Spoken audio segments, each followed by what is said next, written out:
Dr. Bose, it's so wonderful to see you join us at the 100th conference. How are you enjoying your time here so far? Oh, it's been amazing. I love coming to Halifax, and the conference is just a special event that I'm happy to be part of.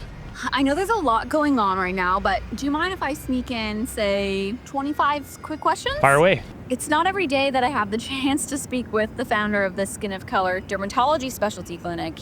What inspired you to pursue dermatology over the other medical specialties? Well, I hadn't really considered dermatology in medical school. We don't get a lot of exposure. We don't get to rotate onto the dermatology service commonly. So my wife actually is the one that told me that, all your interests in medicine, surgery, oncology, immunology, they all fit with dermatology.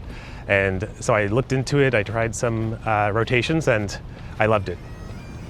Once you became certified in dermatology, how did your journey towards specializing in skin of color begin? Well, we didn't really get a lot of exposure to patients with diverse skin types, research, textbooks depicting darker skin types. So I knew that there was paucity and inequity in this area. But when I did an elective in Detroit, Michigan, I really got to see how this specialty is more developed, and it really opened my eyes that this needed to happen in Canada as well. Was there a particular moment or series of experiences that led you to open your clinic? It was the elective in Detroit that really showed me where the specialty was going and how it was developing. And from there, I had the opportunity to join the academic faculty after graduating, and everything just fell together nicely in place, and I opened the clinic. When did you open your clinic exactly?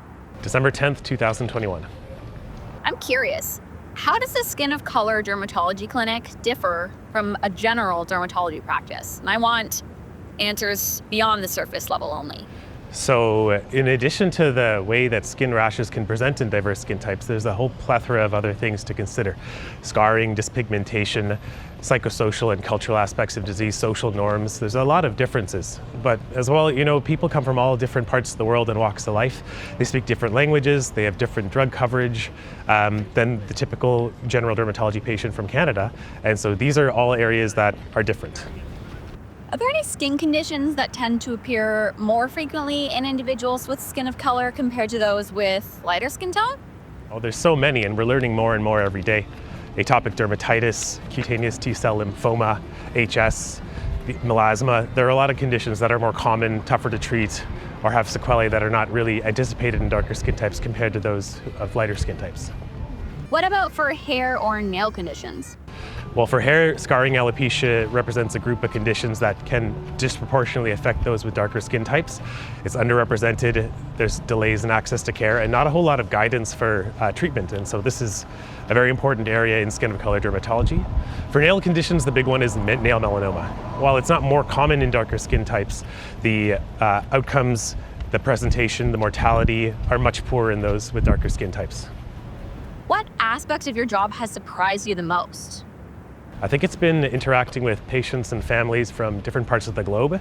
We have very robust translation services in the clinic, and so being able to address patients' needs and concerns in their native tongue and being able to navigate the complex insurance coverage that often results from people coming from different parts of the world has been really eye-opening to me. How often do you see skin symptoms that are actually early warning signs of something much deeper going on? It's very common. The skin is the window to your insides and your psychological health. So I see very commonly skin signs that represent internal or other parts of people's health. Do people underestimate how much skin can reveal about their overall health? Yes, I think there is a lot that people neglect. So, your nails, your hair, the types of rashes you have, things around your mouth can be representative of nutritional deficiencies and a lot of things going on inside your body. And I think it's important not to ignore those signs and to seek medical help.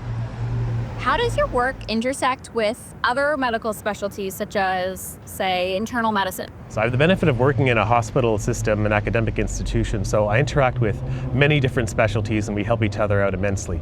Internal medicine, rheumatology, surgery, oncology, radiation, and so it's been really, beneficial to be able to have all these services.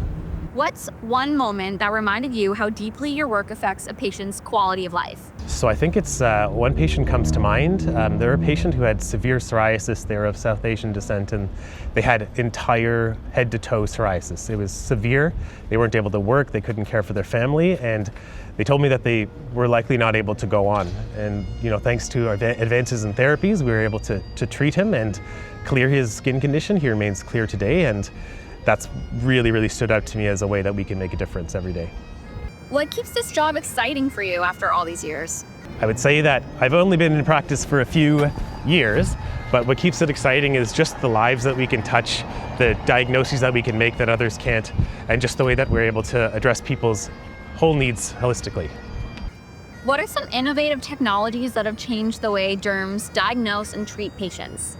Dermatology is an amazing specialty. We have access to biopsies, Wood's lamp, dermoscopy, and now we're having tape strip testing and other ways to diagnose disease more effectively. And so this has all changed the way that we're able to do dermatology. It's really amazing. What are you most excited about for the future of dermatology?